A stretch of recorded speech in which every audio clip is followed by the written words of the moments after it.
Let's turn to looking at some graphs for these Bessel functions j's and y's that we have just introduced. And so we're looking at a graph here of the Bessel function j0 and y0. And j0 is this function here. And if we look at the other graph here, that's the y0 function.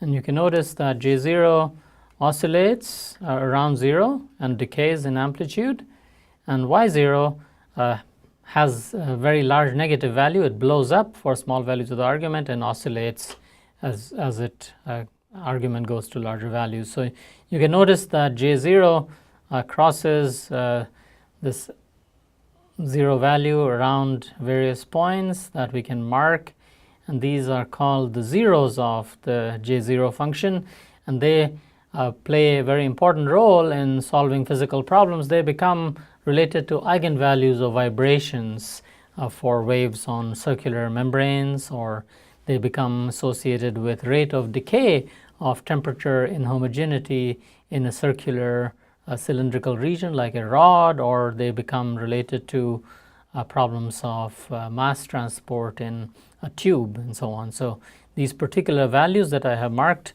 become relevant in that way, and so zero crossings of these Bessel functions have a special role as well.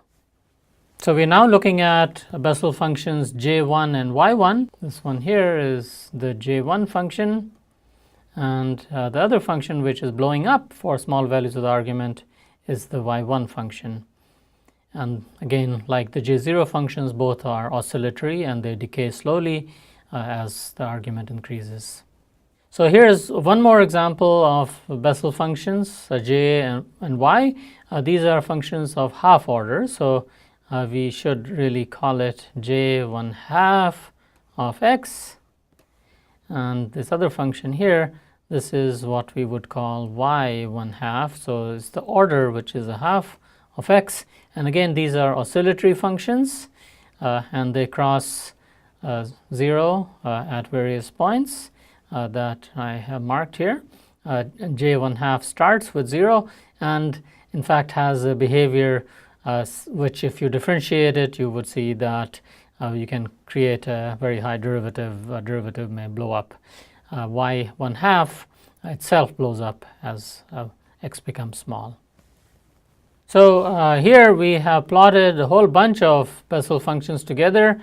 So this one here is the j0 function, which starts at 0 and then oscillates like that, and as we have seen, it crosses the axis if we draw that line, it's crossing at various locations. These other functions, we can call them, this is the j1 function, which starts at 0 and goes up and around like so.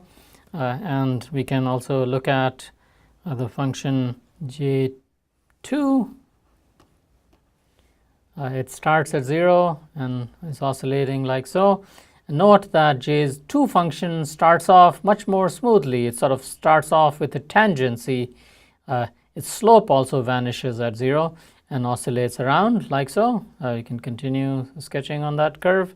And j3 function has even more of even more flat portion here. And so as we go to Bessel functions of higher and higher order, we have this behavior.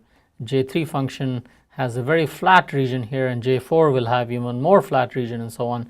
So higher order Bessel functions have more and more flat portion for small argument, and then they all oscillate and decay at the same rate. At large values of the argument, they are all decaying. You can notice that the frequency or the wavelength of oscillation here becomes essentially the same for large values of the argument. So here we have all the different y functions plotted together, and the way to highlight which one is which here, this is the y0 function, this is the y1 function, and the next one is y2 function, and so on. And you can note that they all blow up as the argument becomes small. As x becomes small, they all blow up. The y0 function is smallest for small values of the argument, and these functions blow up more severely, and so their values are much more extreme when x becomes small. But for x becomes larger, they are all oscillatory functions which decay at the rate like the square root of the argument along with this oscillation. So these are some properties that we can establish mathematically.